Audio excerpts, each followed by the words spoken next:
Hey everybody, We meet again at last. it's Greg from Nexus Property Management. I'm here in the Bucket, Pawtucket, Rhode Island, and I'm with my good buddy here. I think it's Darth Vader. I'm not a cartoon guy, but I was looking at him because what I do is I put him in the chair over there, and he's looking at me while I'm doing my work all day, so it makes me more efficient because I feel like I have eyeballs on me. And I was looking at him and I said, you know what? I wonder how many people are afraid of public speaking, right? Public speaking. And I did a quick Google search and it turns out it's like number one fear for most people is public speaking. And to me, public speaking is my number one favorite activity because that's where stuff gets done. That's where you learn things. That's where you build relationships. That's where you make your money, right? Is public speaking. So Darth, I'm going to just toss him. There we go. Darth has taught me that, okay? And what I want to talk about in this video is if you're afraid of it, and most people are, how do you overcome that realistically, right? You're not going to just fix it overnight. It's going to take time. And as a child, I was constantly thrown into situations that required engagement, whether it was sports, school activities, running into problems with the law, right? As a kid, you play ding dong ditch, you got to answer to the police, your parents. You're constantly exposed to new stimulus, right? But if you grow up in a bubble, like a lot of people do today, they live on their phones, you never have to directly engage with a person. You can handle it over the internet. And that's good for some reasons, but not for a lot of reasons, okay? When you're over the phone, you get to think, you get to calculate. It's very deliberate what you say, what you don't say. And in person, it's an inefficient, usually, exchange of information. So I love it. I love going to networking events. People have a couple drinks and they start to talk.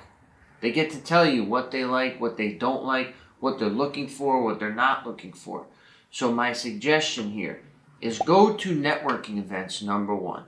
It's very laid back for the most part. You get to pick and choose who you talk to. You can have a couple drinks. You can sit or stand wherever you want.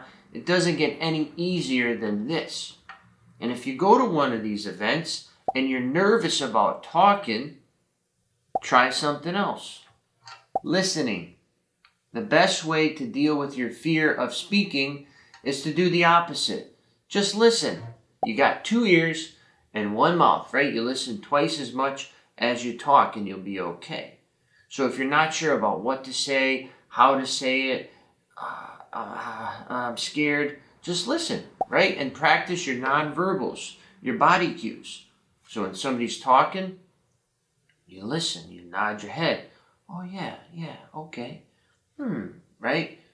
Thinking, pondering, disagreeing, whatever it may be, you can do that to practice. And when you feel comfortable, when your moment's right, when the topic is right, then you can jump in and talk about what's on your mind.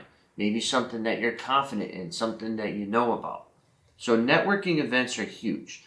The second thing are gyms. Gyms are a great place, specifically a sauna, for example, or a jacuzzi, where you're sitting down, usually with strangers. You're all there for a common goal, right? You guys are both interested in your health, your fitness, your well-being. You have that in common, and you have 10-15 minutes of sitting there where it's dead silent, right? You go in a sauna, it's crickets. It's absolute crickets. So usually I'll strike up a conversation. Somebody's got, shoes on I like, or a tattoo I can ask them about. Find something to break the ice with. And I can't tell you how many people I've made friends with, right?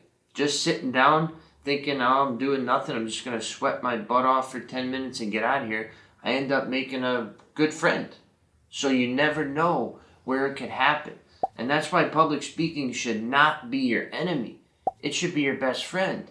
You should be out there trying to engage, trying to grow that circle, because we all need to be communal to get things accomplished in this world, whether it's business or personal, you need a community. And to live here on the computer, to me, is a necessity, right? You have to do it. Everybody's doing it.